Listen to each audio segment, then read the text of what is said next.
warahmatullahi wabarakatuh. Perkenalkan, kami dari kelompok 3 yang beranggotakan yang pertama Nisa Amala Sahira, yang kedua Ega Sudrajat, yang ketiga Nuraini Salma Afianto.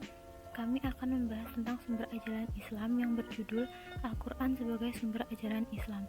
Yang pertama yaitu pengertian Al-Quran. Al-Quran menurut pendapat yang paling kuat seperti yang dikemukakan oleh Dr. Subhi Al-Salih berarti bacaan. Sedangkan asal kata Al-Quran berbentuk masdar dengan arti isim maf'ul yaitu marfu atau dibaca. Pengertian Al-Quran secara terminologis adalah kalam Allah Subhanahu wa Ta'ala yang merupakan mukjizat yang diturunkan atau diwahyukan kepada Nabi Muhammad SAW yang ditulis di mushaf dan diriwayatkan secara mutawatir dan membacanya adalah ibadah. Keutamaan Al-Quran. Al-Quran adalah kalamullah, firman Allah Subhanahu wa Ta'ala yang diturunkan kepada Nabi kita Muhammad selama 23 tahun. Ia adalah kitab suci umat Islam yang merupakan sumber petunjuk dalam beragama dan pembimbing dalam menjalani kehidupan di dunia dan akhirat.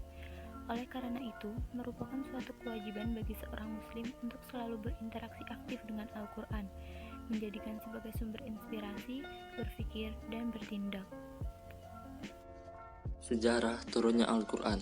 Setiap definisi Al-Quran yang diberikan para ulama selalu saja menggunakan istilah wahyu atau kalam yang diturunkan kepada Nabi Muhammad SAW. Kata tajil atau yang semakna dengan itu memang banyak didapat dalam Al-Quran. Nuzulul Quran merupakan proses turunnya Al-Quran. Proses turunnya Al-Quran berlangsung selama 22 tahun, 2 bulan, 22 hari secara berangsur-angsur. Wahyu pertama yang turun adalah surah Al-Alaq ketika Nabi Muhammad berusia 40 tahun pada tanggal 17 Ramadan di Gua Hira. Wahyu yang selanjutnya diturunkan jedanya selama 3 tahun. Fungsi Al-Quran. 1.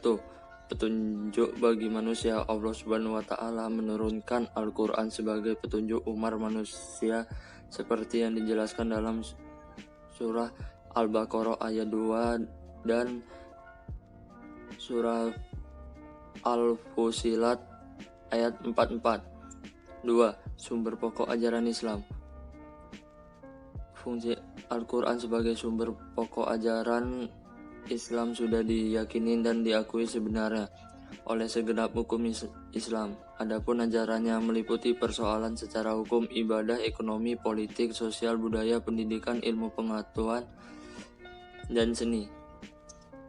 3. Peringatan dan pelajaran bagi manusia. Dalam Al-Quran banyak diterangkan tentang kisah para nabi dan umat terdahulu bagi umat yang taat melaksanakan perintah Allah maupun yang menentang dan mengingkari ajarannya. 4.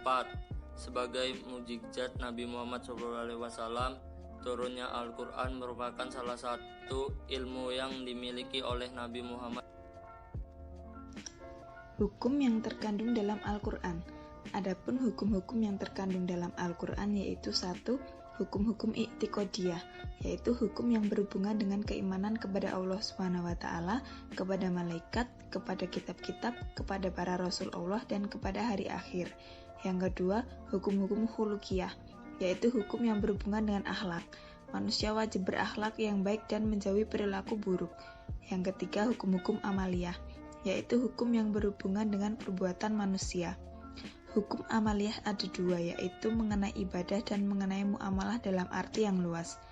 Hukum dalam Al-Quran yang berkaitan dengan bidang ibadah dan bidang al-ahwal al-syakhsiyah atau ihwal, perorangan atau keluarga, disebut lebih terperinci dibanding dengan bidang-bidang hukum yang lainnya. Mempraktekkan Al-Quran dalam kehidupan.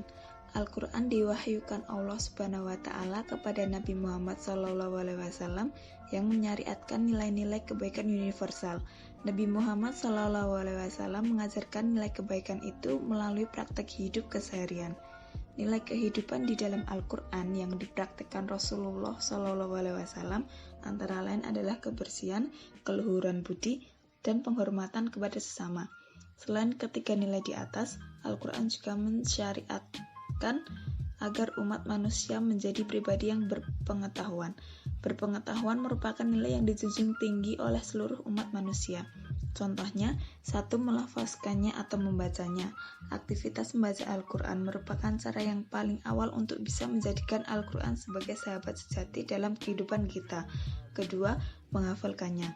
Kegiatan untuk bisa menghafal Al-Quran adalah langkah kedua yang dapat menjadikan Al-Quran sebagai sahabat sejati yang terpatri dalam hati dan tertera dalam jiwa. 3. Menadaburinya. Langkah ketiga untuk bisa menjadikan Al-Quran sebagai sahabat sejati dalam kehidupan adalah dengan berusaha untuk memahami dan menadaburinya. 4. Mengamalkannya. Langkah pamungkas yang harus dipastikan untuk bisa bersahabat dengan Al-Quran adalah berusaha untuk mengamalkan setiap ayat yang terkandung di dalamnya. Kesimpulan. Yang pertama, pengertian Al-Quran secara etimologi atau bahasa.